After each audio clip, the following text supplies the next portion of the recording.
আবার আদম আলাইহিস সালামকে আল্লাহ তৈরি করলেন তিন সিস্টেমে। কয় সিস্টেম?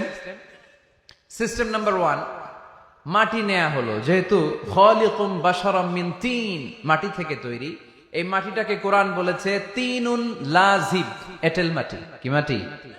এঁটেল মাটি দিয়ে মূর্তি টুর্তি সাইজ করা যায় না। এর উপরে আল্লাহ বৃষ্টি দিলেন 40 বছর, তারপরে এটা হয়ে গেল হামাইম মাসনুন, কাদামাটি। কি মাটি? কাদামাটি। এবার কাদামাটির উপর বৃষ্টি দিলেন 40 বছর, এরপরে এটা হয়ে গেল চমৎকার সুন্দর মাটি। এর উপর আল্লাহ সাইয়েদনা আদম আলাইহিস সালামের 60 হাত লম্বা কায়া বানালেন, দেহ। আদম আলাইহিস সালাম লম্বায় কয় হাত?